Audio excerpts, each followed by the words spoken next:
All right, what is up, Batch Pod Squad of Three? The Ryan and Jacob Show is back again for episode 4 recap, where we are not brought to you by Michelob Ultra, the Mickey Slimbos. I don't have a wine of the week this week, so we're going with Mick Ultra that says, I like to party, but I'm also conscious of my health. All right, so let's get this week kicked off. We had a little bit of drama stirred up in the house, finally.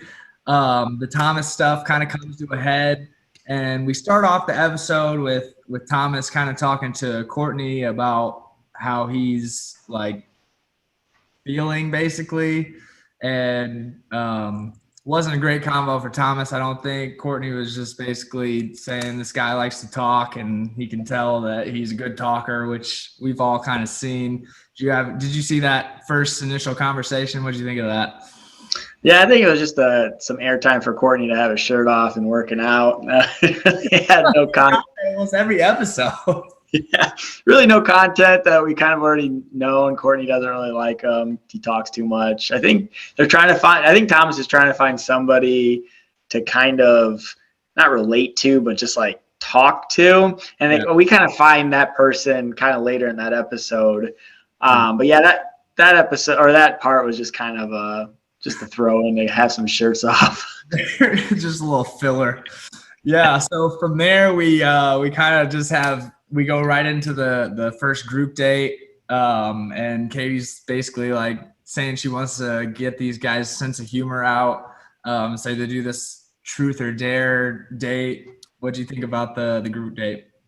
Yeah, it was pretty fun. I like the one that they had to eat whatever that was underneath the pan. Yeah, I mean, the calorie intake or all these guys are fit. Like, I think Virgin Mike even said he hasn't eaten a carb in like 10 years or something like that. He's putting down 40 Twinkies, which was pretty funny. I can't believe we're going to refer to him as Virgin. I mean, is that what we're just going to call him that for the rest of the season, Virgin Mike? I think his last name is P. Mike P. I think. I don't know, but until I know definitively, that's what I'm going to call him at least. Yeah, Virgin Mike had to eat a gross amount of Twinkies. That was so disgusting. Like, oh my God, I couldn't even imagine. Dude, and then Greg had to put down like 5 pounds of pasta, like Alfredo pasta. That would probably be the worst one, dude. That would be sitting in your stomach like for the whole day. That would be so bad. I don't know. There was a dude that had to eat like a whole chocolate cake, and that thing was massive. That looked disgusting. As somebody that hates cake, desserts, and everything, oh my God, I would have been throwing up everywhere. Yeah, that one was bad. I think that's the only 3 we might have saw, but it was funny. Also, a funny part was when they had to talk to Katie for a minute about sweet nothingness, and Andrew did a pretty good thing, and then Greg was pretty boring. He was like naming off 50 states.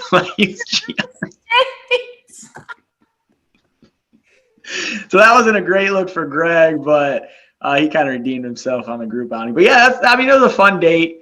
They had to eat the jalapeno at the end, something that, I think every single guy kind of took stride and actually did. Nobody really kind of sat on the sidelines, which is good to see, but it was a fun date. Yeah, they were definitely out there ready to risk it all. I mean, Trey got his ass waxed. Yeah. Which was pretty interesting. Like, they said you had to wax the hairiest part. Well, I feel like you could have maybe just picked anything else. Like, why did he choose his ass? I don't know. But that was both gross but also respectable because, man, he really put it all on the line for that. Yeah, I think other guys, like, did their legs or, like, something like that. But he went all out. I guess that's what he did. It was pretty funny, though. Yeah, I mean, man, he's really putting it all on the line. And then, yeah, the pepper proposal thing, that was pretty cool. That was, I'm sure, awful. I've ate those before, and I couldn't even imagine having to do what they did after that. So hats off to them for pulling it off. But then from there, we kind of go into the first cocktail party with the guys off the group date, and things seem to be going super well. And then the Thomas shit starts to circle around, right? And Trey basically tells the group that he's going to plan to use his time with Katie to spill the beans on Thomas. And your boy Andrew was pretty heated about it. What did you think about your way too early fave, your front runner? Yeah, I know a lot of people probably won't remember our first couple podcasts we ever did. I'm only the true fans, but I've always said that. Yeah, I've always said that if you're going to spend time with the Bachelor or the Bachelorette, you need to focus on your relationship and like try to catapult that instead of like putting things down. And Andrew was basically saying that thing, like saying the same thing. Like he's going to focus on, them. He doesn't want any of his time taken away because of stupid drama. Katie's, a big girl. She's going to figure out, she's going to see between the lines at least some point. I mean, that's all like, I was loving what he was saying. I know a lot of people, the group wasn't, and like the house isn't, but that's why they won't go far. And that's why Andrew will be the winner. While other people are talking about Thomas, you got Andrew focusing on the relationship, and that's why he will win. So, you're just catapulting and even Mike A did that. I know we were kind of jumping to the cocktail hour, but he didn't even say Thomas's name. Like he was just like, I think Katie started the conversation like, dude, I cannot stop thinking about our date. And then they didn't talk about Thomas. And I think that's just the way to go. Like get her mind off of it, get her mind into your relationship, and just make that the priority. So, that's what I've always said. I don't know if you have a different opinion on that, but I loved every single thing Andrew said. Well, I definitely am not going to say I loved everything that he said because he was very heated and adamant about like, don't tell her. What a good point that somebody brought up was like, if you get to the end and Thomas gets to the end and she finds out that like you knew all this information the whole time and never said anything, that is kind of shitty, right? Like if no one had said anything and she couldn't see past, because Thomas was a good talker. Everyone said it. He manipulated people. And if she's not there to see it, how would she find out? And then she gets to the end and then finds out. And then on top of that, finds out you knew about it. I don't know. I think that is kind of shitty. But you got to think like everyone in the house knew about it, right? Right. So like if she figured that out, I don't know. I think. Someone was going to have, if Trey didn't say something, somebody else probably would have.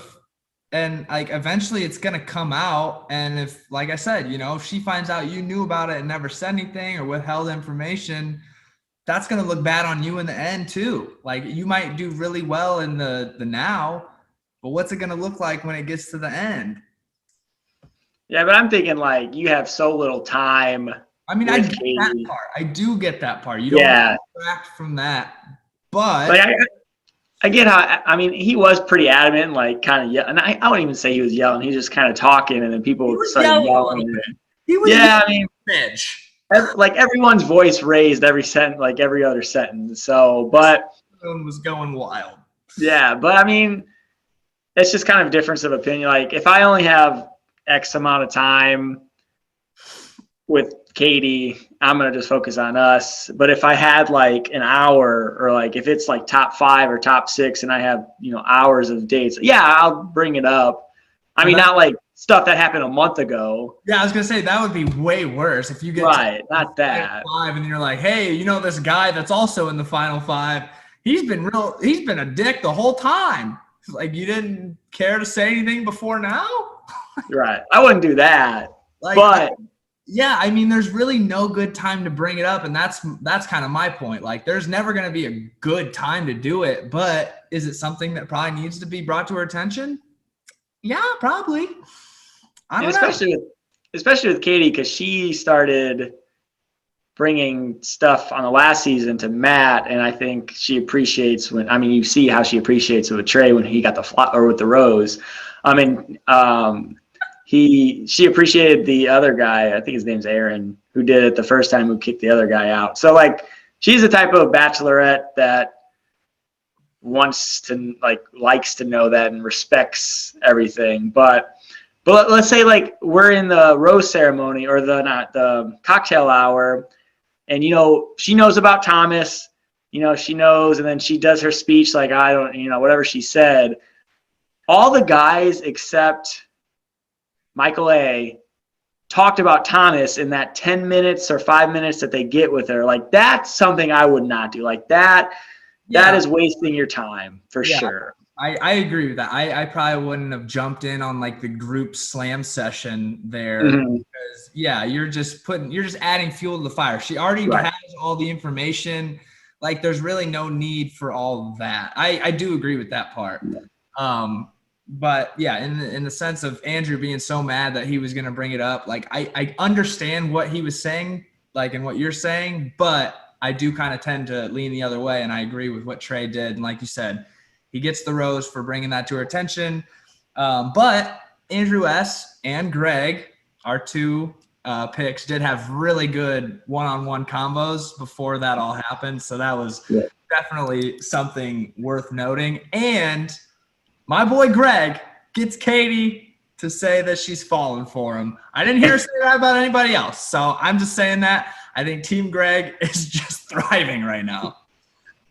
Yeah, but we did get a little hint when Greg was talking, I think to the camera, that he's like, "Oh, I hate, seeing her with all these guys." That little jealousy that I called a couple weeks ago. Since he got the first date and he's not going to get another solo date until long after, you can start jabbing that. Ooh, he might be jealous. Oh, he's getting jealous. He's getting jealous. Listen, I talked to Greg's his agent and all his team. He ain't getting jealous. He's not a jealous guy. He actually said specifically, "I'm not usually a jealous guy." So, I'm not worried. I'm not worried about that part on Greg. I'm just saying, I called that a couple weeks ago. I think you're going to see more jealousy every single week. Especially, I don't know if we saw the previews or not, but Blake comes in and he keeps saying that Blake's a threat. So I don't know. I think jealousies might get into Greg. I'm not worried about that, but I'm glad you brought up the Blake thing because that's kind of the next segue of what happened here. We go from all the drama and the cocktail party and the Thomas shit, and then we got Tayshia coming to Katie and basically saying, "Hey, there's this guy that was on my season that has been feeling you and wants to come see what he can do and take a swing, basically." And so Katie goes out and it's Blake. And I didn't watch Tayshia's season because that was when the whole Claire bullshit, whatever. So I don't really know what Blake's deal is, but I think he was on Paradise, wasn't he? I don't know. I don't usually watch Paradise often. But I know he was on Claire's season, and I know I liked him on Claire's season. Well, no, the Claire, like when Claire, because I watched the first episode of Claire's. Oh, because they the same guys. Yeah, so it's the same guys. Yeah, so that's why Katie was saying, "Oh, if you came on this show, this would have been your third bachelorette you dated." So he comes out in Claire's season, and the first thing he was pulled off to the side with Claire in one of the rooms in the first episode, and I think something about her dad or her mom, some family member was gravely ill. I don't know if it was due to COVID or not, and they were all in quarantine. And Blake DM'd her on Instagram or on Twitter, asking her if she was okay. And, that's illegal, or like, you can't do that. You can't talk to the contestants before, because they were in quarantine. So like a couple weeks that you can't have any discussions with anybody. Right. And like, he could have got kicked off the show and he still did it, like to kind of just say, "Hey, how you doing? I'm thinking about you, blah, blah, blah." And so like, Blake was probably my guy I would have picked as an early favorite for Claire if we saw it and all unfold. I didn't watch Tayshia's season like you, so I don't know. I think I looked it up. I think he got 9th in Tayshia's season. But he was a cool guy just from that first interaction with Claire. I thought he was a solid dude, genuine dude, but he could be a nuthead too. I don't know. But that first reaction, I liked him. Yeah, and I mean, his first conversation with Katie seemed super cool. Like, he seemed like a pretty chill guy, normal guy. And I don't know, it's going to be really interesting to see now, like at the end of the episode, she kind of confirms that he can come and stay in the house and she's going to see where things go. So it'll definitely be wild to see where the house's emotions are going to be with that. And I know I say this every week, I think we're setting up for some pretty juicy shit next week. I don't know. I mean, we got a little bit of drama this week, but I think once Blake gets in there, guys are going to be kind of shitty, because we know last Bachelor season with Matt, they brought in a bunch of girls late into the season, and those gals were not happy about that. So I have to imagine that, especially because it's only one guy, that if he he's going to come in here and these guys are going to be like, who the fuck is this guy? And I don't know. I'm kind of excited to see how that's going to go down.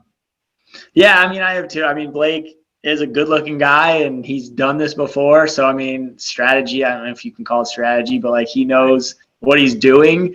And, like, I think Katie even said in the episode, like, they even were DMing before, like, the Bachelorette season. So they, like, kind of already had interactions with each other.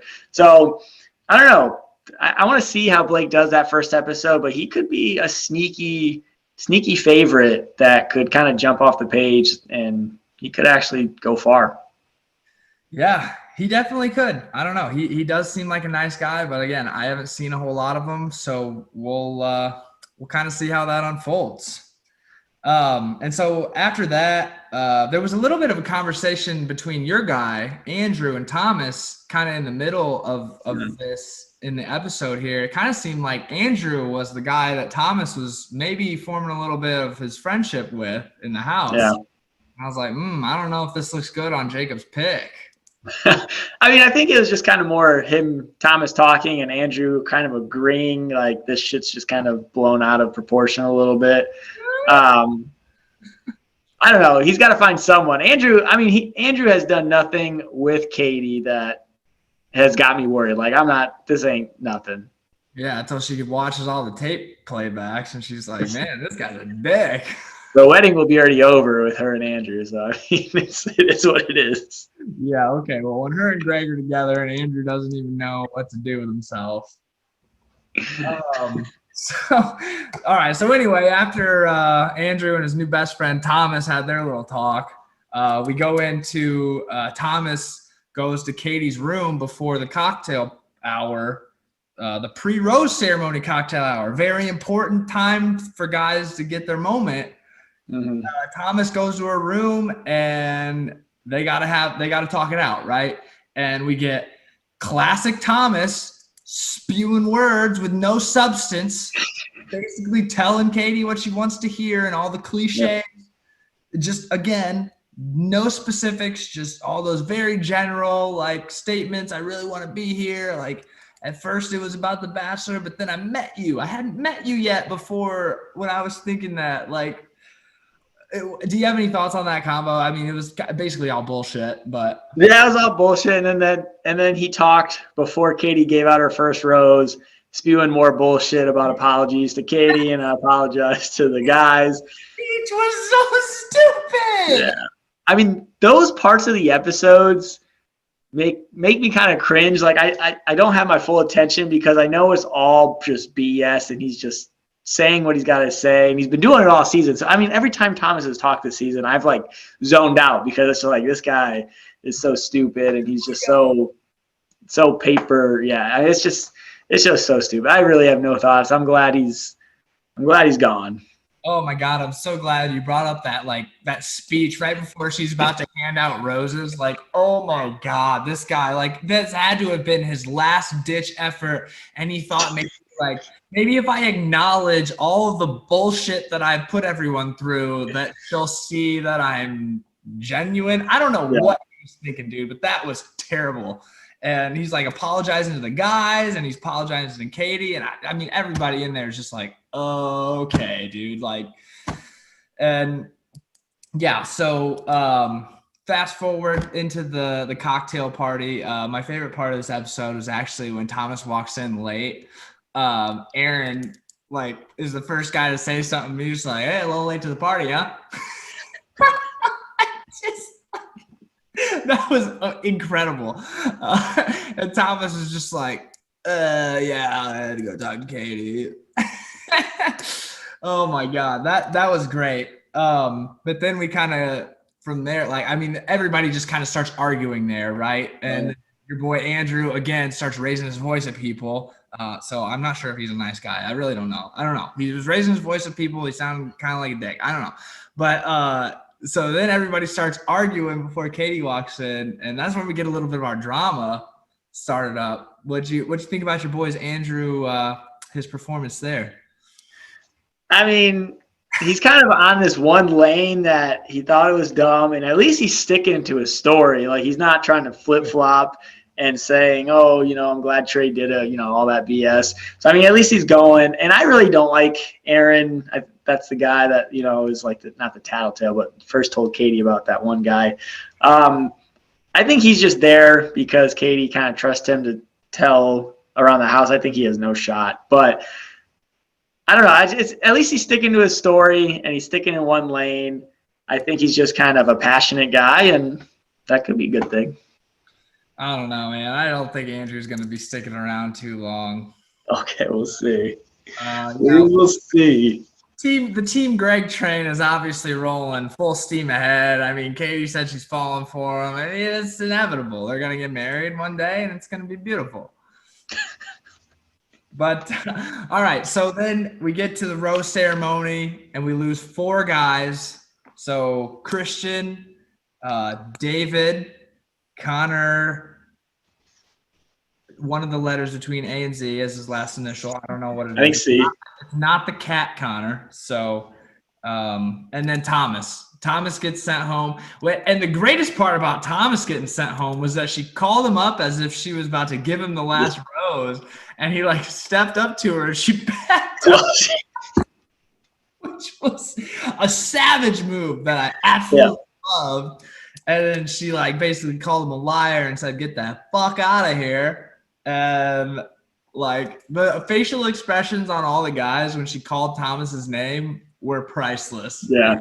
Like, yeah, dude, the thing about I think his name is Justin something. He's got like those bug eyes, and like, dude, he's always has like a meme kind of face, like he just has that type of face. It's just like it's a picture. Like if you just snapshot of that, it'd be such a funny picture because of his facial reactions. Oh yeah. Oh no, his facial expressions are fantastic. Yeah. So we lose 4 guys, but we gain 1. So we got Blake in the house now. So we only net lost 3 people there. And I don't know, there weren't really any surprising eliminations. I mean, I did like Christian. He was a pretty cool dude, but as far as Connor and David, like they just really didn't have a lot of highlighted time, at least that we got to see. So those weren't super shocking to me. But Christian, I feel like, has got quite a bit of camera time this season. So I was surprised to see that he went, especially because she had 1 rose left to give out, but just didn't. Like she sent. Yeah, I think that rose probably went to Blake. Oh, that makes sense. That actually makes all the sense. Because I was a little bit confused about that. I was like, she had the rose, called Thomas up, and then told him to leave. But then then she just like, and then they were like, if you didn't get a rose, you're out. Yeah. No, I'm an idiot.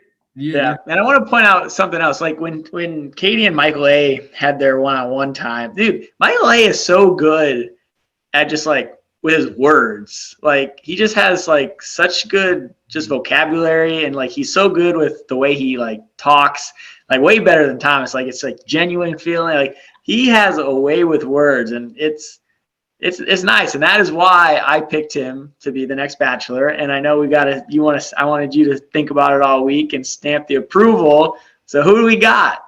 Oh my God, I totally forgot about that. Oh my goodness. The time is ticking. All right, well let's see. All right, let me run through a few of the guys in my head here. I mean, I know Greg's gonna win, so I can't pick him. Pick him. I think Andrew S isn't gonna win, so he could be a possible guy there. There's this one guy who keeps getting a rose, and I don't know his name. And he had a pretty good conversation with Katie too, but I don't know his name. On the group date? He was on the group date, yeah. He was on that first one. Was it that guy? Who was his partner? Because they were in pairs for that group date, and he might have been Trey's. Not Trey. He might have been Andrew's. Virgin Mike. Oh, Andrew. Not Virgin Mike. No, I don't think Virgin Mike's going to be the next Bachelor. I mean, first Virgin Bachelor, though. That would be really interesting, right? Like, I thought they already had a Virgin Bachelor. Oh, did they? Wasn't that who's that guy? They did. Was it Colton? Colton, yeah. And He ended up being he ended up like figuring out that he was gay, which good on him, but I don't know if that played into that. He was a virgin though. Well, yeah, that's fair. So I don't know. Like, man, I think Andrew S might be a good potential candidate for next Bachelor because he's definitely not going to win. Do we want to wait for next week to stamp, or do we want to stamp that? I don't want to stamp it because I do apologize. I completely forgot that I was supposed to stamp that this week. But give me one more week and we'll. I know you already got yours stamped. You honestly might nail that because he's not going to win either. But he is honestly one of the best dudes here besides Greg. And I mean, we both picked it. We both had him in our top 3 for our way too early faves. Neither of us picked him, but he was definitely a solid number 2. So we both love Mike A. I think he could definitely get that, but I don't want to pick the same guy as you. So yeah, give me one more week and we'll stamp an official one. Yeah, I think Cassidy, we were watching, I told her that I picked Mike A, and she said the only reason probably why he wouldn't do it is because of his son, that he didn't want to be there that much longer for his son, which is a good point. But yeah, I'm sticking with that. I'll ride that till the end. All right. Well, cool. Well, hey, maybe if Blake doesn't win again, he'll be in the next Bachelor. Maybe he's been on so many shows. I don't know. I'll tell you what, though. I'll stamp who it's not going to be, Thomas. I 100% do not think Thomas will be the next Bachelor, and I will stamp that. Yeah, we'll double stamp that. Yeah. Oh, okay. All right. Well, I think that does it for this episode. You got any closing thoughts? No, I think next week, hopefully, with Blake coming in, people are going to be mad. They're going to be angry. They're going to be jealous, and there should be some fireworks. I know this Thomas thing kind of feels like it's been dragging, and it's not really that exciting of stuff. So hopefully this week, with Blake being in there, something will happen. I think next week. I think we're going to get a little bit of juice next week. And I'm excited. I think it might be the most drama we've gotten so far. It was sad to see our douche for views leave the house this week. I don't know what we're going to do without one of those, but we might get a new one next week. So definitely see how all that plays out and how everybody reacts to the Blake situation. But that does it for the Ryan and Jacob shows BLettePod this week. And we'll catch you 3 next week. Peace.